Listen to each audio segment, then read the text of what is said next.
معكم بقناتي. بفيديو اليوم راح كون عم بعمل وصفة كتير طيبة، كتير سهلة وكتير سريعة وبمكونات كتير بسيطة. كل مرة ما بيكون عندي وقت اني احضر اكل بعمل هيدي الوصفة يلي هي عن جد كتير طيبة، رح تتفاجئوا فيها. إذا كنتم من الأشخاص يلي بحبوا الباستا هيدي الوصفة لإلكن، وإذا كنتم من الأشخاص يلي بحبوا الطحينة هيدي الوصفة كمان لإلكن. وإذا ولا مرة مجربين هيدي الخلطة بين الباستا والطحينة رح تتفاجئوا قديه هي وصفة طيبة كتير وبنفس الوقت سهلة. الباستا بالطحينة هي وصفة اليوم، خلونا نبلش.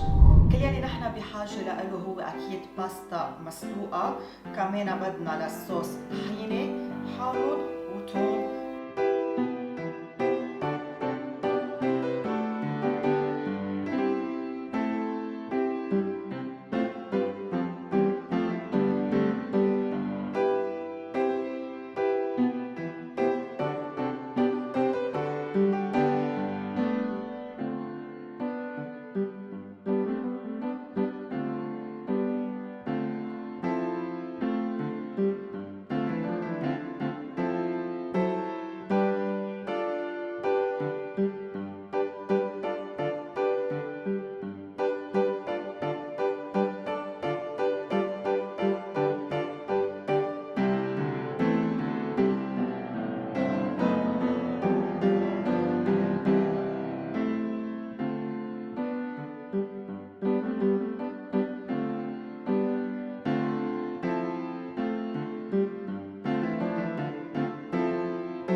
بنصحكم انكم تجربوها، اذا عن جد مش مجربينها قبل لازم تجربوها.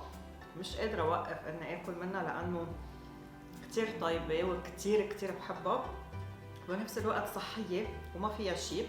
واذا بتحبوا فيكم تزيدوا لها انتم خضره يلي بتحبوها مثل الجزر مثلا، يمكن شامبينيون، يمكن ذرة، بازيلا، فيكم انتم تزيدوا عليها. بس انا اليوم حبيت اعملها بالبيسك تبعها، قد هي سهله وبسيطه ومتوفره بكل بيت. بنصحكم تجربوها وانا بشوفكم بفيديو جديد.